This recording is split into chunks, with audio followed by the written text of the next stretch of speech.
공부를 못하는데 치과 의사의 꿈을 꿔도 될까? 강의 내용이 하나도 안 들리더라고요. 펑펑 울었어요. 생전 처음으로 공부가 재밌는 거예요. 첫 학기에 올해 받았어요. 치과 의사가 되고 싶다. 어쩌면 해낼 수도 있겠다는 생각이 들었죠.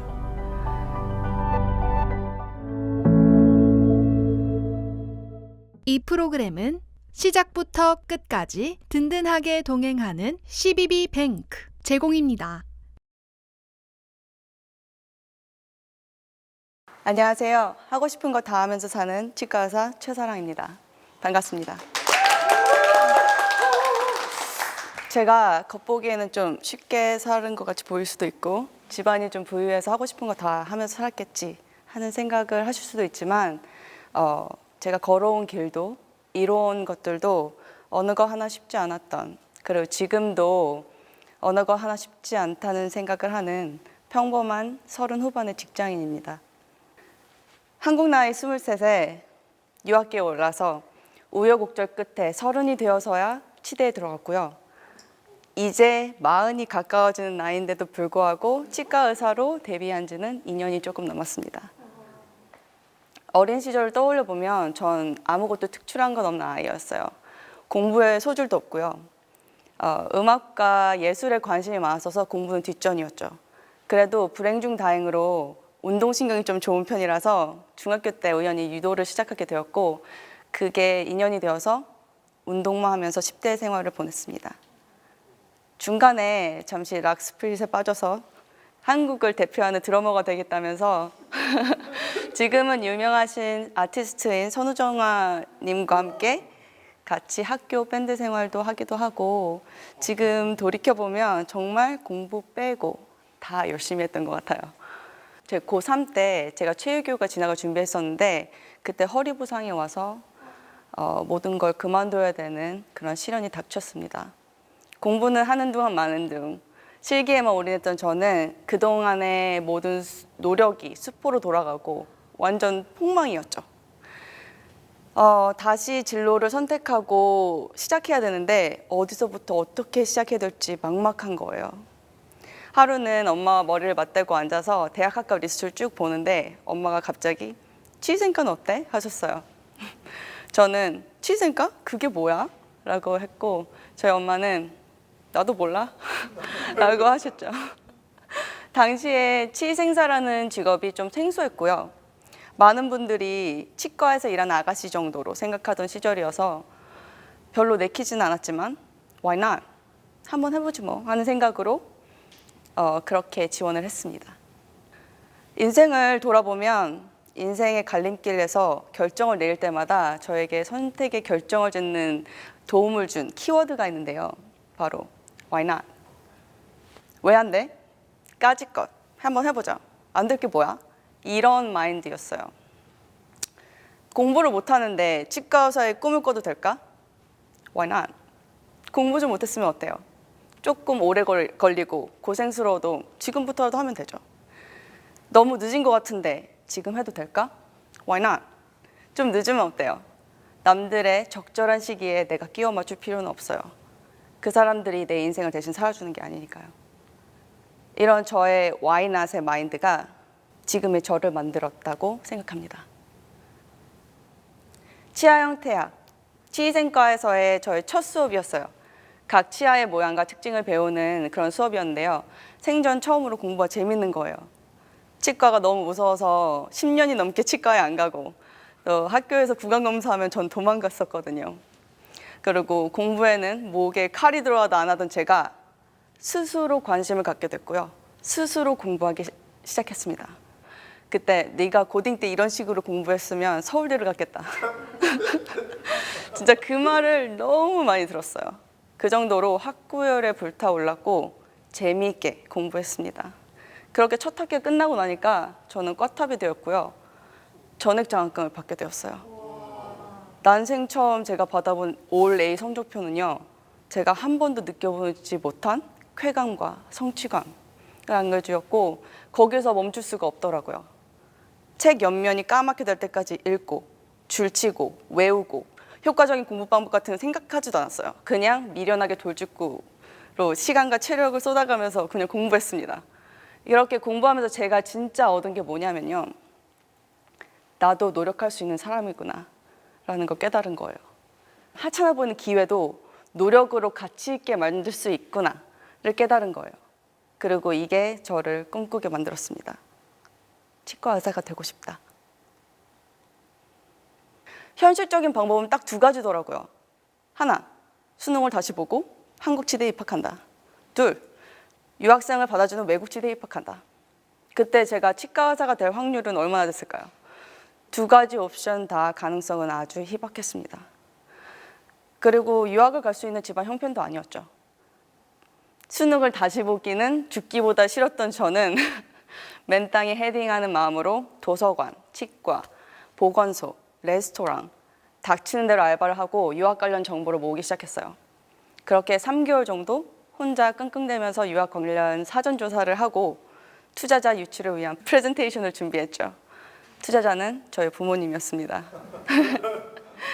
그런데 유학 관련 정보를 얻는 것조차 좀 쉽지 않았어요. 네이버로 검색하면 유학원 광고만 뜨고 도움이 될 만한 정보가 별로 없는 거예요. 그래서 영어 사전을 펼쳐놓고 구글을 검색하기 시작했죠. 관심 있는 대학의 팜플렛을 다운받아서 학비를 비교하고 어떻게 하면 저렴하게 유학생활을 할 수 있을지 진짜 끊임없이 고민했어요. 제가 전액장학금 이외에 추가로 받았던 장학금이 있는데 그거 모아둔 것과 알바로 모은 돈, 그거를 종잣돈으로 해서 4년제, 한국에서의 4년제 대학 학비와 큰 차이 없는 예산을 결국엔 뽑아냈어요. 미국 치대는 대학원 과정이거든요. 그래서 학사 졸업 이후에 생활비와 학비는 스스로 해결한다는 걸 조건으로 부모님께 이제 프레젠테이션을 했고 그렇게 미국에서의 치과 의사 되기 프로젝트는 시작되었습니다. 그렇게 원했던 유학 너무너무 감격스러웠어요. 근데 이 감격도 오래가지 않았습니다. 미국 대학에서의 첫 수업 어땠을 것 같아요? 저는 큰 강의실 첫 줄 맨 중앙에 앉아서 정말 초롱초롱한 눈을 하고 이제 수업이 시작했어요. 수업 시작한 지 딱 5분 만에 저는 눈물 터뜨리고 맙니다.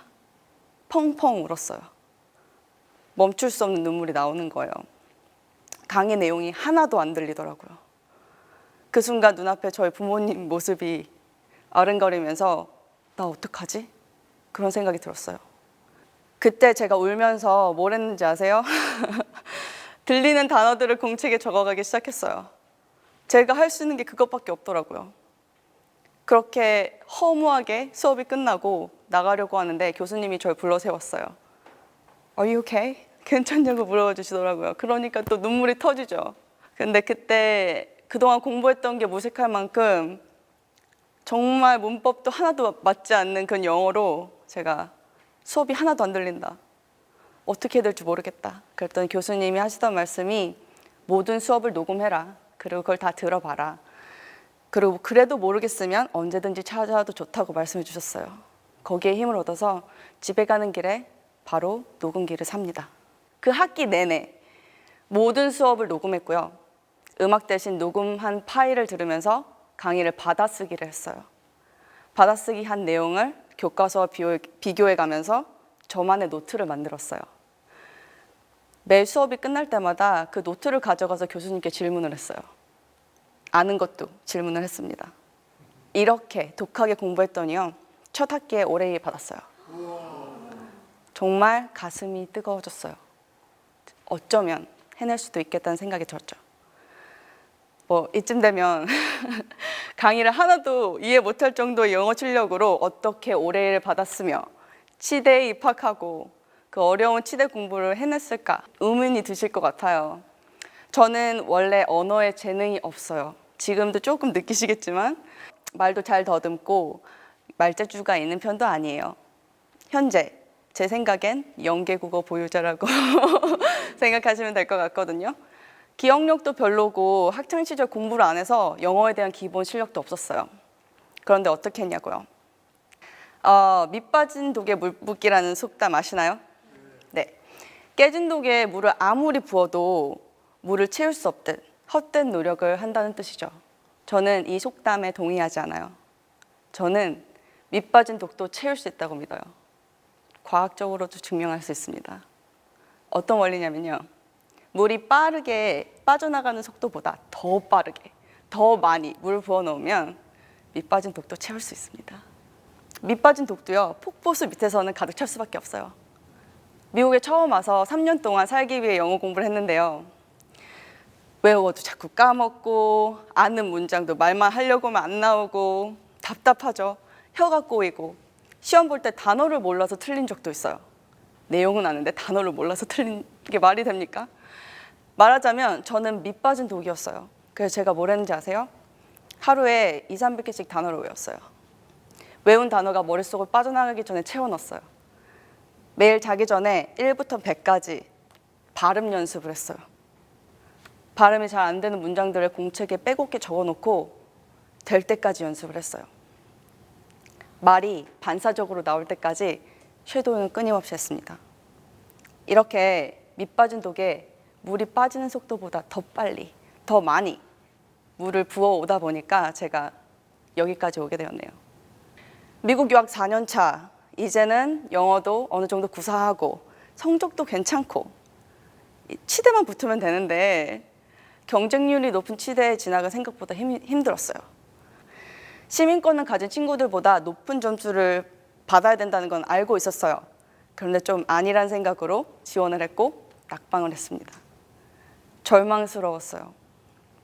이제 끝이라고 생각했어요. 근데 그게 끝이 아니더라고요. 실패의 끝에는 다른 시작이 있더라고요. 제가 참 새로운 기회들을 많이 만났는데 그때 치대 원서를 재정비하면서 사랑을 했고 유학생 신분으로 미국에 남아있기 위해서 석사 과정을 하면서 석사를 따고 인생에서 정말 고생스러운 시간이었지만 버릴 것이 하나 없는 그런 시간을 보냈어요. 이렇게 실패를 인생의 자연스러운 경험으로 받아들일 때 실패가 인생의 끝이 아님을 내가 직접 체험을 했을 때 그리고 그 실패를 통해 나의 취약점을 마주보고 그거를 발전시켰을 때 그때 내가 단단해져요. 그러던 어느 날 12월의 어느 날 전화가 울렸어요. 전화를 받자마자 들린 소리는 Congratulations. 학장님의 치대 입학 합격 통지자였어요. 저는 그날 확신했어요. 제가 앞으로는 못하는 게 없을 거라고. 무언가를 한 방에 해내는 거 그게 중요한 게 아니라 포기하지 않는 것, 끝까지 해보는 거 이게 중요하더라고요. 여러분들도 목표가 생긴다면 그게 무엇이든 얼마나 걸리든 주변 사람들이 어떻게 생각하든 일단 끝까지 밀고 나가보세요. 한 번만 해보면 그 뒤엔 웬만한 역경이 닥쳐도 해결할 수 있는 능력이 생깁니다. 이게 실패의 순기능이 아닐까 싶어요. 치대 생활은요 생각보다 더 빡셌어요. 유학 초기에 토플 준비할 때는 그게 제일 어려웠고 전공 과목 들 때는 그게 제일 어려웠어요. 그 다음에 치대 입학 준비할 때 DAT라는 시험이 있거든요. 그거 준비할 때 그게 또 제일 어려웠는데 치대는 이 모든 걸 합친 것보다 더 어려웠어요. 매주 2~3개의 시험을 보기 때문에 제가 치대 1학년 때 시험 본 게 80개 정도였던 걸로 기억해요. 1년 동안 80개의 시험을 봅니다. 그 정도로 정말 엄청난 공부 스트레스에 시달리다 보니까 사람 사는 모습이 아니었어요. 나중에는 시험을 너무 많이 봐서 해탈의 경지에 이를 정도였죠. 그래서 제가 이렇게 4년 동안 머리 풀어 헤치고 100m 달리기 하듯이 달려서 그렇게 열심히 공부한 끝에 저는 이제 드디어 치과 의사가 되었습니다. 제가 이렇게 힘든 시간을 견딜 수 있었던 저만의 비결이 있는데요. 바로 유튜브입니다. 되게 의외죠? 제가 유튜브는 치대 시작하기 바로 직전에 시작을 했어요. 유튜버가 되어서 성공을 해야지 그런 생각은 정말 1도 없었습니다. 그냥 워낙 꾸미는 걸 좋아하고요. 집에 혼자 있어도 화장하고 머리하는 걸 좋아해요. 그래서 뭐 그냥 한번 찍어볼까 하는 생각으로 Why not? 하는 생각으로 찍어본 거예요. 그렇게 시작한 유튜브가 제 흑역사에 마르지 않는 셈이 된 동시에 저의 유일한 스트레스 해소법이 되었어요. 그리고 지금은 어느새 구독자 40만 명이 넘는 채널이 되어서 틱톡, 인스타그램에서도 활발하게 컨텐츠를 만들고 있습니다. 어떤 분들은 이렇게 생각하실 수도 있어요. 학생이 공부나 할 것이지. 그런 말 정말 많이 들었거든요. 사람마다 다를 수 있지만 제가 공부를 잘할 수 있던 비결, 바로 건강한 취미, 건강한 도피처가 있었다는 겁니다. 집중력을 높여서 효율적으로 공부하기 위한 건강한 방해물이 필요해요. 잠시 공부를 떠나서 재미를 느낄 수 있는 그 어떤 것. 저에겐 그 건강한 방해물이 유튜브였습니다. 공부하다가 집중력이 좀 떨어질 때 유튜브 편집을 했어요. 영상에 넣을 음악을 찾아보고요. 즐거웠던 순간들을 편집해서 하나의 작품으로 만드는 게 너무 즐거웠어요. 말하자면 유튜브는 저의 집중력 지킴이, 건강한 도피처였습니다. 지금은요, 저의 새로운 모습을 재발견하는 도구로, 또 저의 일상을 크리에이티브하게 담아내는 공간으로 사용하고 있어요. 또 실패가 두려워서 도전을 하지 못하시는 분들에겐 용기를 주고, 반복된 실패에 희망을 잃어가는 분들에게 위로를 줄 수 있는 누군가의 랜선 언니, 누나가 되어줄 수 있는 공간으로 의미 있게 사용하고 있습니다. 제가 생각하는 하고 싶은 건 다 하는 삶은요, 나의 한계를 알고 그 한계점을 끊임없이 확장시켜 나가면서 나를 성장시키고, 또 사회 잣대나 타인의 기준에 나를 맞춰가는 게 아니라 나를 행복하게 하는 것들, 그것들을 소중히 여기고 즐기며 살아가는 것. 이게 하고 싶은 것 다 하는 삶인 것 같아요. 여러분들은 어떤 삶을 살고 계신가요? 또 어떤 삶을 살아가고 싶으세요? 마지막으로 동네 언니, 누나 같은 존재로서 한마디 하고 싶어요. 하고 싶은 거 있어? 하고 싶은 거 다 해. Why not? 감사합니다.